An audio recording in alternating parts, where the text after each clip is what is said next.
A principios del siglo IV, la Iglesia cristiana se encontró con un nuevo desafío, el arrianismo. Esta doctrina, que toma su nombre de Arrio, un sacerdote de Alejandría, cuestionaba la naturaleza divina de Jesucristo. En un período donde el cristianismo estaba cambiando, pasando de ser una religión perseguida a ser la religión oficial del Imperio Romano, el arrianismo sacudió la base de la fe. Arrio nació en Libia alrededor del año 256 después de Cristo. Se mudó a Alejandría, Egipto, un importante centro de aprendizaje en el mundo antiguo, donde estudió teología. Fue ordenado sacerdote y sirvió en la iglesia de Baucalis en Alejandría. Su carisma y elocuencia lo convirtieron en un predicador popular. Sin embargo, las enseñanzas de Arrio pronto causaron controversia. Empezó a enseñar que Jesús, el Hijo, no era eterno como Dios Padre, sino que había sido creado por el Padre. Esta idea, que contradecía la doctrina tradicional de la Trinidad, se extendió rápidamente por la comunidad cristiana, provocando debates y divisiones. Para entender el arrianismo, es muy importante comprender la visión de Arrio sobre la naturaleza de Cristo. Arrio decía que Jesús, el Hijo, no era de la misma sustancia, en griego, que Dios Padre. En cambio, enseñaba que el Hijo era la primera y más perfecta de las creaciones de Dios, creada de la nada antes del tiempo. Esta creencia se basaba en la interpretación literal de algunos pasajes de la Biblia, como Juan 14, 28, «El Padre es mayor que yo». Arrio resaltaba la supremacía absoluta de Dios Padre, argumentando que si el Hijo era realmente Dios, entonces habría dos dioses, lo cual contradecía la creencia cristiana de un solo Dios. Para Arrio, Jesús era un ser divino, pero no Dios en el mismo sentido que el Padre. El Hijo estaba por debajo del Padre en esencia y poder. Esta idea de la subordinación del Hijo al Padre se convirtió en un punto central del arrianismo. La negación de la divinidad completa de Cristo por parte de Arrio tuvo profundas implicaciones para la cristología cristiana. Si Jesús no era verdaderamente Dios, entonces su muerte en la cruz no podría haber sido un sacrificio suficiente para salvar a la humanidad. Las enseñanzas de Arrio provocaron una reacción inmediata en la Iglesia. Alejandro, obispo de Alejandría, condenó las ideas de Arrio como heréticas. En el año 318, Alejandro convocó una reunión local de obispos que condenó formalmente el arrianismo y expulsó a Arrio y sus seguidores.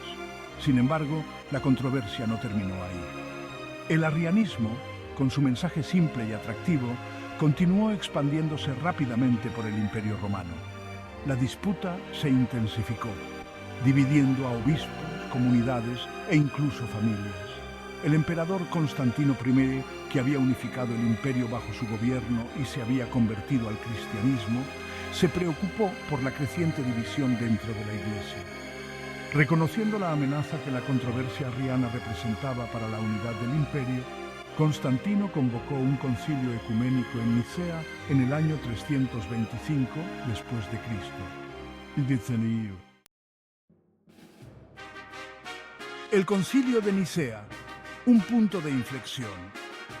El concilio de Nicea, al que asistieron más de 300 obispos de todo el imperio, se convirtió en un momento crucial en la historia del cristianismo.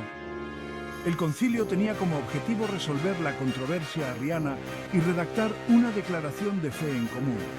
Después de intensos debates, el concilio rechazó las enseñanzas de Arrio y afirmó la divinidad de Jesucristo.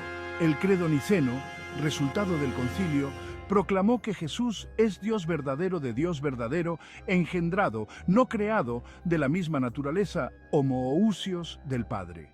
El uso del término homoousios para describir la relación entre el Padre y el Hijo fue crucial.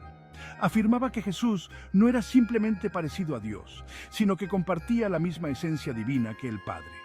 El Concilio de Nicea condenó el arrianismo como herejía y exilió a Arrio. Sin embargo, a pesar de la condena oficial, el arrianismo no se esfumó de la noche a la mañana.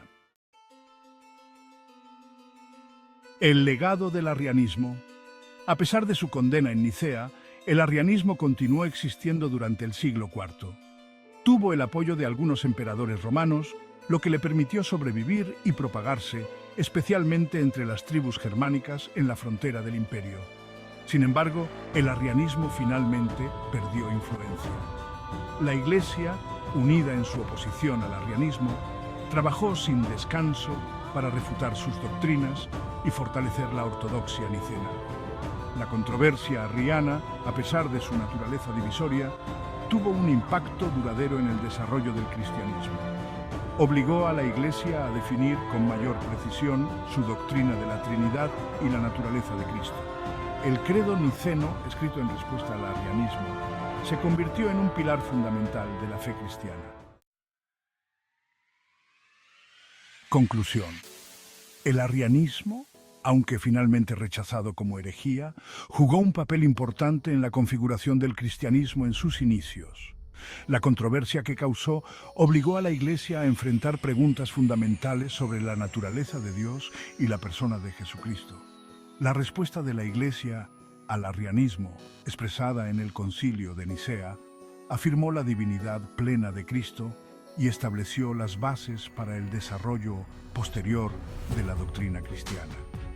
El legado del arrianismo sirve como un recordatorio de la importancia de la teología y el debate en la formación de la fe.